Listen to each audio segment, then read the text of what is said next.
Hi everybody, Jason Sedan coming to you from the Lakeland Pisaki Golf Club, and we're talking about door number 2, how your body works, and specifically the trail arm, which for me is my right arm as a right-handed player. So a lot of conversation's been going on from the professional ranks, and so this is more geared towards the other professionals out there trying to coach than any of the amateurs that might catch this on my YouTube channel.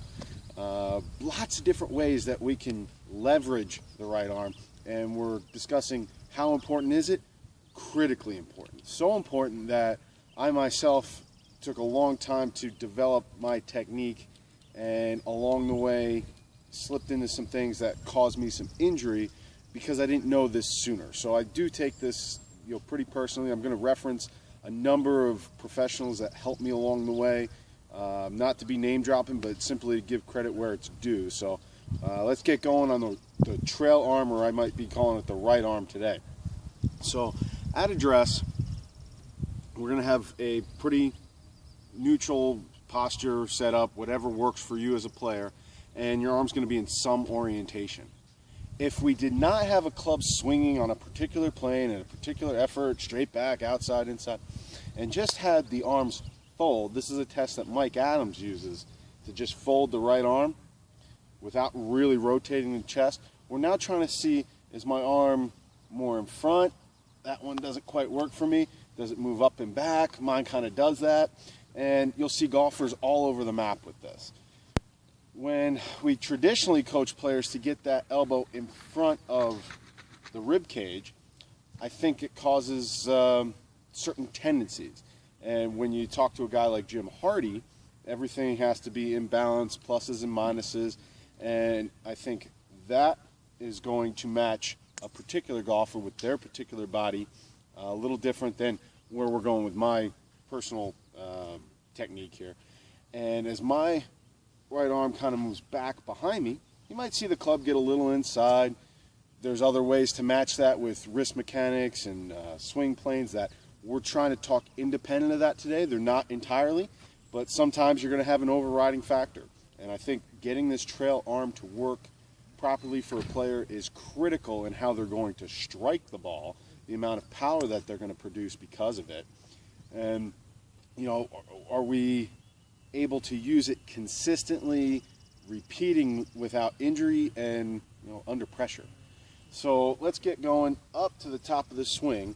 As my arm moves up and back a bit more, you might see a little more of the flying right elbow than kind of that perfectly underneath. And it's not necessarily a shoulder mobility thing, which you will see as well. I've got good range of motion in that right shoulder, but as I get up to the top, this just supports better from what Ed Tischler will call an on-top position.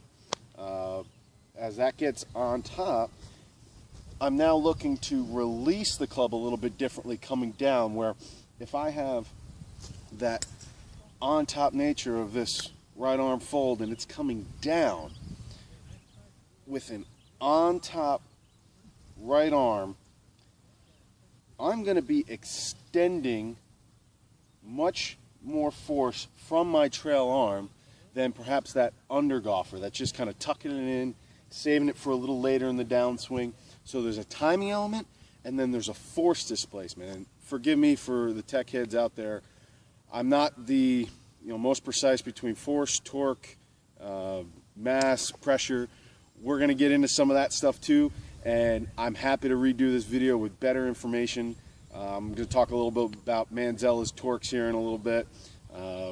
As we're getting down, going from, say, pulling to pushing, which is changing the torque on the golf club, somewhere between the lead arm being just shy of parallel to just past parallel, there's a dramatic shift in those torques, and that's something that Brian opened my eyes to for quite some time.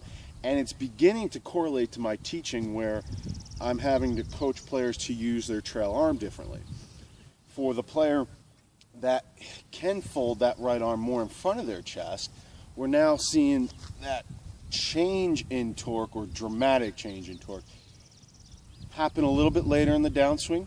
For what we call those under golfers in the E.A. Tischler world, he likes to see getting the club down to about parallel and extending through at about parallel. This is a pretty common picture out there that's marketed. If I tried to do that, and I've tried to do that, I have really, varying golf shots and pain in my neck. Whereas if I can get the right arm to extend sooner, that's what works for my covering delivery, that on top arm placement. Now, what does that mean for the rest of my body?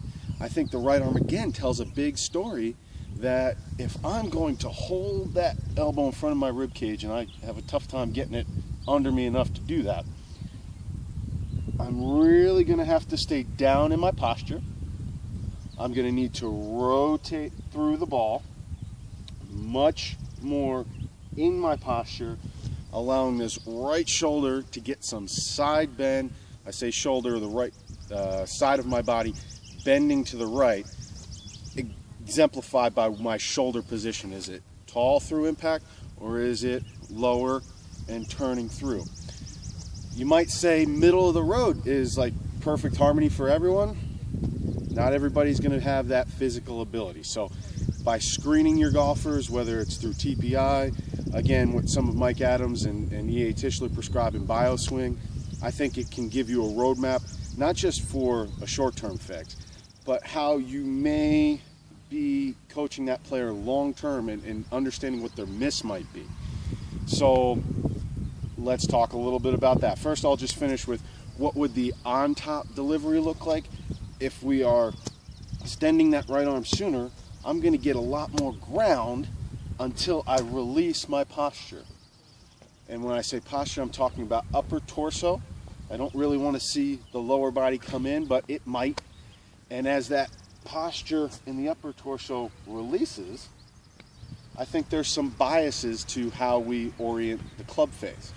When that upper body comes up, I can feel my club face stay a bit more open through the shot. Or if I stay down, we're getting more tumble in the shaft and it's closing. So for that golfer who's underneath, okay, that right arm's in front, we're rotating in posture, staying down gets the necessary tumble to rotate the club face to a relatively square position for the golf shot you're trying to play. Where that golfer that's more on top has it built in, forgive me for that, it's some sort of leverage that is going to have the club tumbling sooner, and we don't want to rotate too much in posture to cause that ball to hook. Releasing the posture up, extending that right arm, that can be a good match. So when we're now talking about how do we gauge ball flight, what does that player bias themselves to hitting? An on-top golfer with that greater tumble or shutting the face sooner may have some draw bias or hook misses. So that's really up to you as the coach to figure out, can you get that person to get enough release somewhere, somehow, vertically or horizontal, to keep the club face open enough for them to play a cut. In my mind, in my experience as a player, when I can play that cut, when I can feel myself release, it's hard for me to overdo that.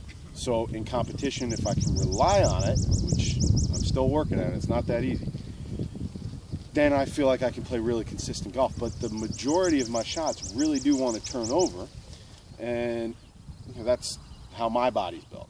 So you really have to do that matching of pluses and minuses to what works for your student, what sort of biases do you see in their swing, in their ball flight, and what their big miss is. My miss is low left, especially with a long club.